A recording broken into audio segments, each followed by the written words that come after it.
Hola, profe. El actor que voy a presentar a usted es Ángeles Mastretta. Ella nació en Puebla, México, el 9 de octubre de 1949. Su esposo es Héctor Aguilar Camín y tienen dos hijos, se llaman Catalina y Mateo. Su padre se llamaba Carlos y él era un periodista en la juventud de ella. Ella tiene dos hermanos, se llaman Carlos y Daniel. Ellos eran los creadores de una empresa de automóviles, se llaman Mastretta MXT. Después de que murió su padre, ella se marchó de la Puebla a la Ciudad de México en 1971. Estudió periodismo en la Facultad de Ciencias Políticas y Sociales de la Universidad Nacional Autónoma de México. Dijo que su padre era la inspiración a ser un escritor.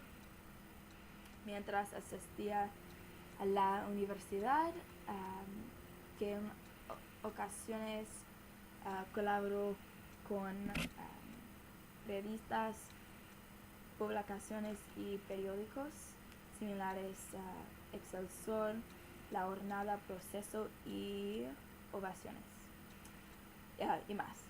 En la década de los 80, las mujeres mexicanas ganaron la atención internacional al escribir sobre la historia y la mujer y el papel de México en la sociedad.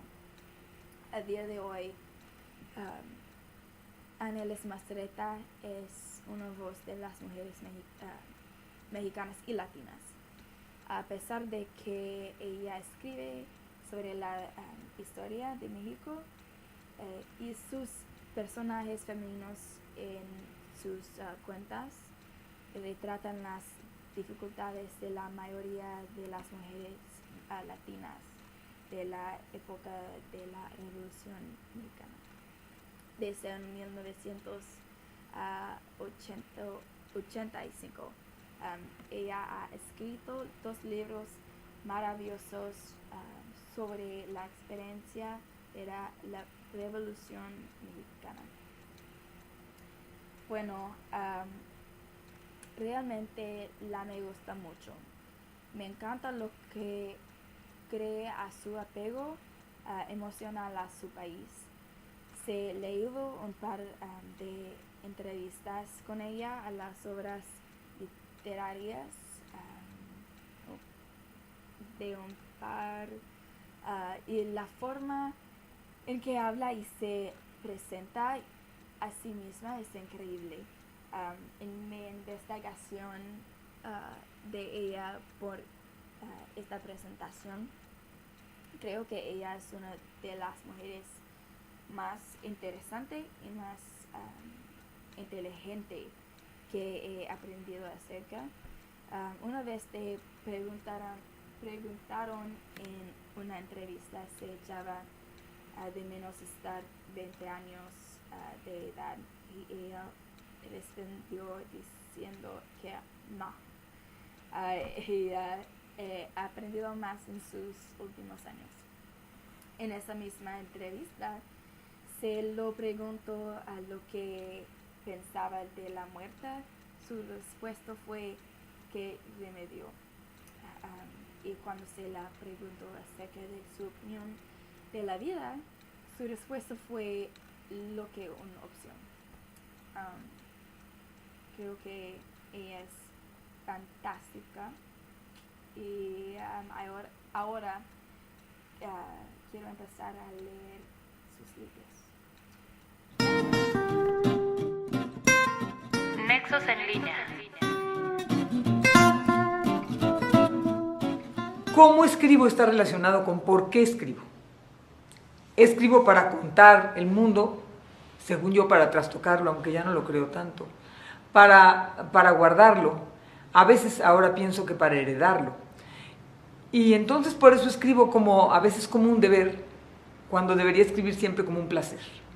Pero la mezcla de las dos cosas es la que me mueve a escribir. En el texto en el que me preguntaron cómo escribes, una parte fue la mecánica de cómo escribo. O sea, cómo pongo las manos en los teclados, cómo escribí primero con lápiz y luego con pluma y luego con computadora, y cómo se me perdían los textos cuando empecé a usar la computadora. Y en esa parte hay todo un juego del cómo mecánico que sin duda está relacionado con el cómo en general. Yo le dedico muchísimo tiempo, pero no suficiente, a ver cómo suenan las palabras. Andar con las palabras es una de mis diversiones de escribir. Es decir, qué va antes, qué va después, cómo suena, cuál es la diferencia que puede hacer una coma antes o después. Esas cosas a mí me divierten horrores. Hay gente a la que no.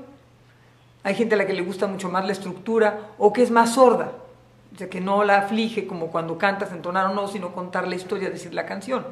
A mí me preocupa mucho cómo suena. No sé si lo consigo, pero cómo suena para mí, que una cosa suene redonda y como que corra, y en algún momento digo que uno escriba como una gallina que está buscando el siguiente maíz sin levantar la cabeza, que yo haga eso conmigo misma y que pretenda que el lector lo haga junto conmigo, que se quede allí. Ese es un juego que pasa mucho por cómo suenan las cosas.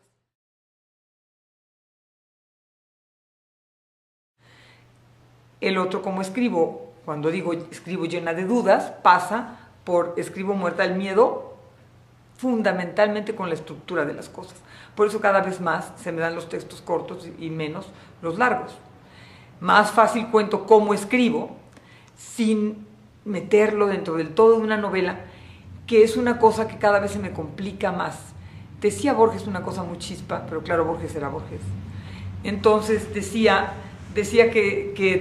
pobre Tolstoy, se imaginan haber ido en la tercera parte de la novela y decir, uy, me faltan 3 días de campo, 2 bailes, 5 batallas, qué complicado. Bueno, a mí me pasa eso en chiquito, digo, uy, me falta contar cuando mi mamá era niña, cuando mi papá se fue a Italia, cuando regresó y la conoció, ya no lo quiero contar. Y entonces me dice Mateo, mi hijo, cuéntalo porque luego lo quieres contar en el comedor, nadie te quiere oír. Y en cambio, cuéntalo porque yo no me lo sé y me hago muchos líos cuando ustedes hablan de cosas. Y de repente me doy el deber y el deseo de contar por eso.